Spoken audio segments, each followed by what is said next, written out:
You know, a self-driving car navigates with something way more powerful than just GPS. It uses this incredibly detailed map that almost acts like a sixth sense, a virtual sensor that lets it see around corners and know what the road is supposed to look like way ahead. It's really the car's secret weapon for making sense of the world. But here's the big question. What happens when that superpower, that perfect digital copy of the world, is just wrong? What happens when the map tells the car one thing, but reality is screaming something totally different? Okay, let's really dive into that, because the answer gets to the very heart of how we make these cars safe. So to really get this, we have to look at how safety has been defined for cars. For decades, traditional safety, under a standard you might have heard of called ISO 26262, was all about preventing failures, like a brake sensor physically braking. But self-driving cars brought a whole new kind of risk, and that led to a totally new standard, SOTIF. SOTIF stands for Safety of the Intended Functionality. And honestly, it's a fascinating idea. It asks, how do we keep a car safe when every single part is working perfectly fine, but the system itself just has limits in our messy, unpredictable world? So it's not about preventing broken parts. It's about figuring out how to handle the known and unknown limitations of the AI. All right, so let's put our car out on the road and see SOTIF in action. The very first and probably most common challenge it's going to face is a map that doesn't match the real world anymore. This is what engineers call the stale map problem.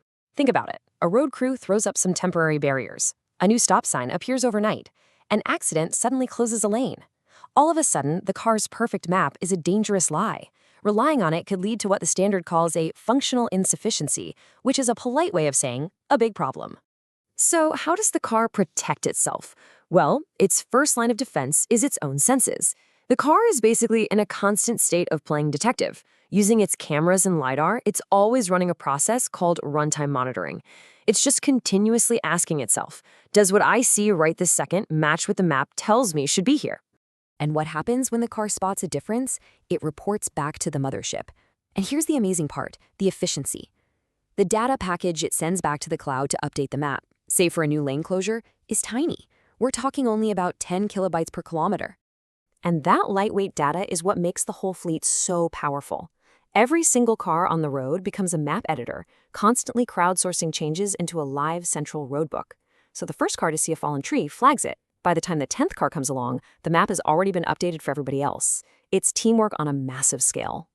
Okay, a stale map is one thing. But what about a more dynamic, more human problem? What happens when the map is technically correct, but the real world is just behaving badly? Now, this is a moment of real conflict. The map says your car has the green light, it has the legal right of way. But the sensors, its eyes, see another car barreling towards the intersection way too fast, clearly showing no signs of stopping. So who does the car trust? The law written in the map or its own eyes? Well, the answer is governed by a simple, fundamental safety rule. When it comes to things that move, other cars, pedestrians, cyclists, the immediate real-time data from the sensors always wins. It has absolute priority. The physical reality of what is happening right now is way more important than the static, theoretical rules of the map. And this is where it gets really, really smart. The car's decision isn't just a simple if this, then that command.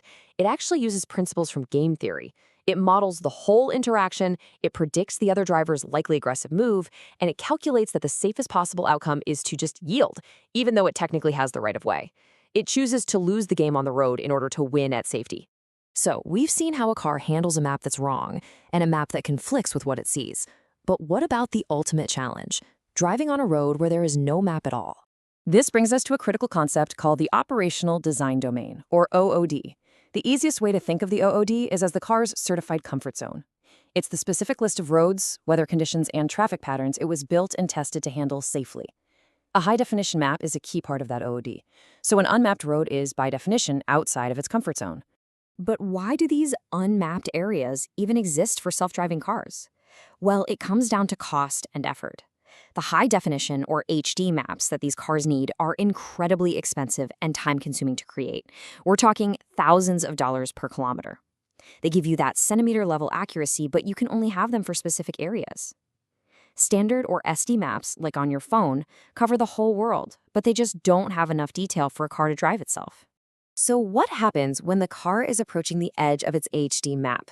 It absolutely does not panic. It follows a very strict, pre-planned protocol. First, it detects that the boundary is coming up, and it initiates a handover request, giving the driver clear visual and audio alerts to take the wheel. And if the driver doesn't respond for some reason, the car executes what's called a minimum risk maneuver, or MRM, where it safely pulls itself over to the side of the road and comes to a complete stop. So, as you can see, managing the map isn't about one single trick or technology. It's really about a deep, multi-layered philosophy of safety that anticipates problems. The entire SOTIF framework can really be visualized with this simple chart. The main goal, obviously, is to make Area 1, the known safe stuff, as big as possible. But the real hard work of engineering is all about eliminating Area 3, the scary, unknown, unsafe situations. The job is to find those unknowns and turn them into Area 2, known hazards that the car is specifically programmed to handle safely. All of this builds into a complete system, a safety net with many, many layers. You've got the map acting as that long-range virtual sensor. You've got the onboard sensors giving you the ground truth. You've got crowdsourcing to keep the map fresh. You have conflict resolution logic, ODDs to keep the car in its comfort zone, and then fail-safes like the MRM as the ultimate backup. Each layer is designed to catch a failure in the layer above it. And this really brings us to a final crucial idea. Maybe, just maybe, the goal of a perfect, flawless self-driving car that never makes a mistake is the wrong goal entirely. Instead, what all these systems are building towards is something else. A car that is designed to fail, but to fail flawlessly, safely, and predictably. Is that kind of resilience, rather than perfection, what the true future of automotive safety really looks like?